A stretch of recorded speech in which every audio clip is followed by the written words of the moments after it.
அட்டகாசமான சுவையில் tiffin kurma recipe தாங்க நம்ம இன்றைக்கி பார்க்க போகிறோம்.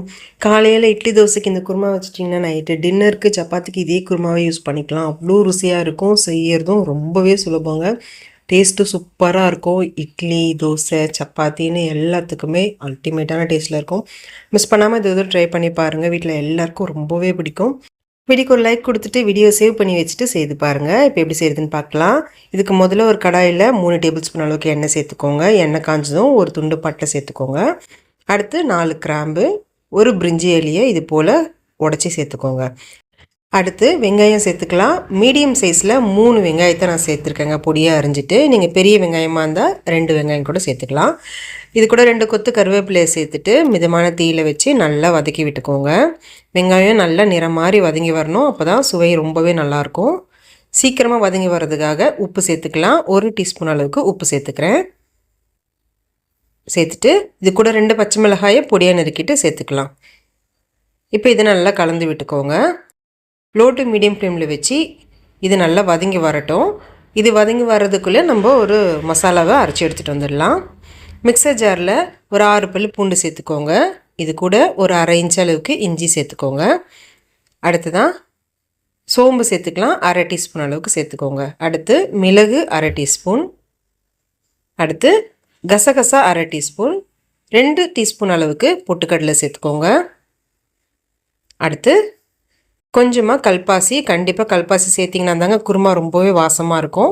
அடுத்து ஒரு சின்ன துண்டு பட்டை, 2 ஏலக்காய், ஒரு 6 முந்திரி சேர்த்துருக்கேங்க. இது ஆப்ஷனல் தான், இருந்துச்சுன்னா சேர்த்துக்கோங்க. அப்படி இல்லைன்னா நான் 1/4 கப் அளவுக்கு தேங்காய் சேர்த்துருக்கேன். நீங்கள் எக்ஸ்ட்ராவாக கொஞ்சம் தேங்காய் சேர்த்துக்கோங்க. முந்திரி இல்லைன்னா எக்ஸ்ட்ராவாக கொஞ்சம் தேங்காய் சேர்த்து அரைச்சிக்கலாம். இது கூட கொஞ்சமாக தண்ணி சேர்த்துட்டு நல்லா மையாக அரைச்சி எடுத்துக்கோங்க. இப்போ இது இருக்கட்டும். இப்போ வெங்காயம் நல்லா நிறம் மாதிரி வதங்கி வந்துடுச்சு பாருங்கள். இப்போ இது லேசாக கலந்து விட்டுக்கோங்க. வெங்காயம் கருக விடாமையும் பார்த்துக்கோங்க. அடுத்து 3 மீடியம் சைஸ் நல்லா பழுத்த தக்காளியை இது போல் பெருசு பெருசாக கட் பண்ணிவிட்டு சேர்த்துக்கோங்க. சேர்த்துட்டு இது நல்லா கலந்து விட்டுக்கலாம்.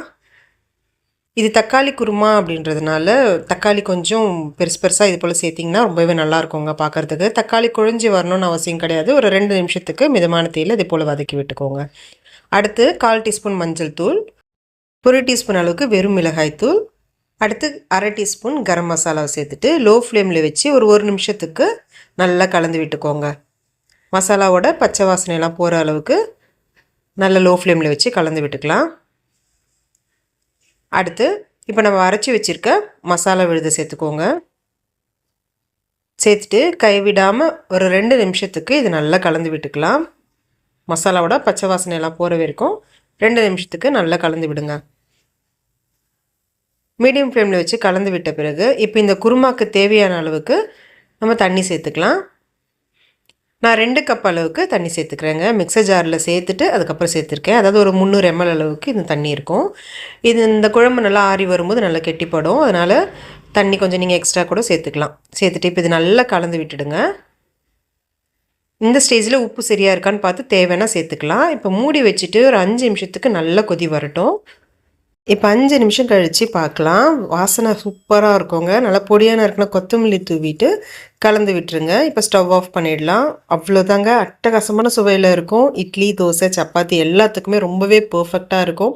மிஸ் பண்ணாமல் இது இன்றைக்கே ட்ரை பண்ணி பார்த்துட்டு எப்படி இருந்துச்சுன்னு எனக்கு சொல்லுங்கள். வீடியோ பிடிச்சிருந்துச்சின்னா லைக் பண்ணிவிட்டு உங்கள் ஃப்ரெண்ட்ஸ் ஃபேமிலி எல்லாருக்கும் இந்த வீடியோவை ஷேர் பண்ணி விட்டுருங்க. Thank you friends.